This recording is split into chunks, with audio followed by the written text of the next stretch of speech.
So hello guys, ayan, ito po muli si Bro Cornolin, ayan. So nandito ako ngayon sa Barangay San Carlos, dito sa Tarlac City. So ito po yung kanilang ginagawang health center. So ayan po. And then ang kanilang multipurpose hall ng Barangay San Carlos. So kung makikita nyo rin dito ay nandyan din po yung kanilang basketball court. So ayan. So papasok po tayo. So ito yung barangay hall nila. So medyo bago lang ito. So ayan guys, so dito po sa barangay na ito ay marami po itong award. Ano lang po ito, napakalit na barangay. So ang kanilang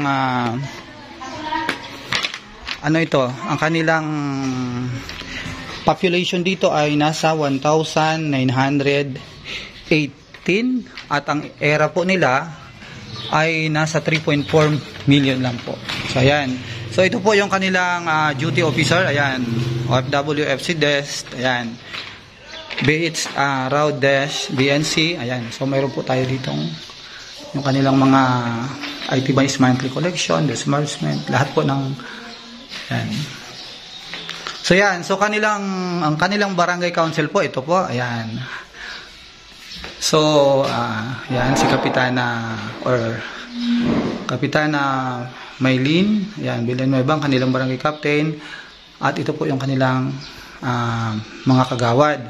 So, yan, so, nandito po yung ating yan, office ng secretary. So, ayan. So, ayan, ayan, si Kagawad, ang pangalan natin? Ayan, si Kagawad Arceo at saka ang ating secretary dito si Ruby Manaloto. Ayan, so siya pong tagagawa ng lahat ng mga ano dito. So dito po 4 na beses silang nanalo sa LTIA sa award dito sa tinatawag nilang lupong tagapamahala. Ayan, incentive award. So sa ano po to, DILG po natin. So yan, malapit na po sila mga Hall of Fame. So yan, akyat po tayo. Puntahan natin si Kap. So yan, meron po tayo ditong yung kanilang maliit na kitchen. Ayan, saka CR po nila. So puntahan po natin yung puntahan po natin si Kap dito sa taas. So yan guys, so kanilang champion po sila sa nutrition program. Ayan. Performance rating po nila ay 91.20. So alam nyo po, itong barangay na ito, napakaliit po nito dito sa Tarlac. Out of I think correct me if I'm wrong, 78 barangays. Pero ayan. Yung mga award nila po dito hindi po basta-basta. So ayan po, buksan po natin.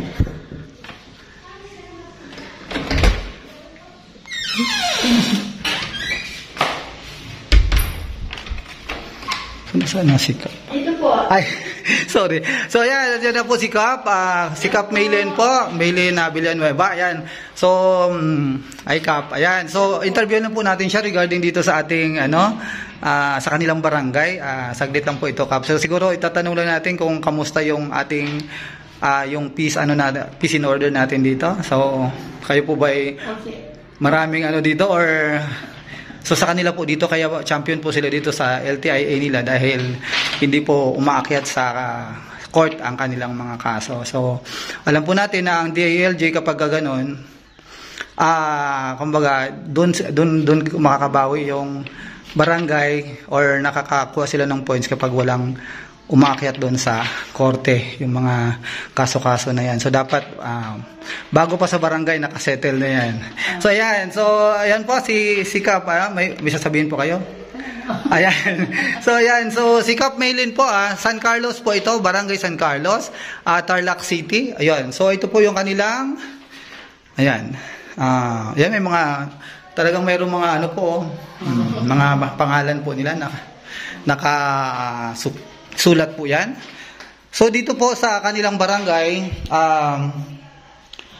actually po hindi ito kaganoon kalaki unlike sa ibang barangay, kaya siguro mas madali din nila i-manage dahil sa kanilang kahit pa paano maliit lang yung barangay nila. So Ayan po, sundan nyo po ang kanilang performance kasi ano po ito nakaka-proud po dito sa barangay na ito yung kanilang, makimo po yung 4 na beses po nanalo sila dyan sa DILG, yung tinatawag nilang Lupong Tagapamayapa Incentive Award.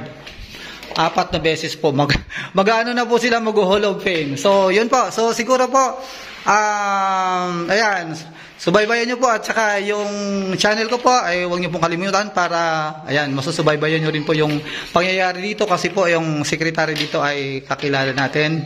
So madali po nating makakuha tayo ng information dito. So yan po, marami pong salamat. Ito po muli si Bro Cornolin. Ayan. So yan, Barangay San Carlos po ito, Tarlac City. Thank you po.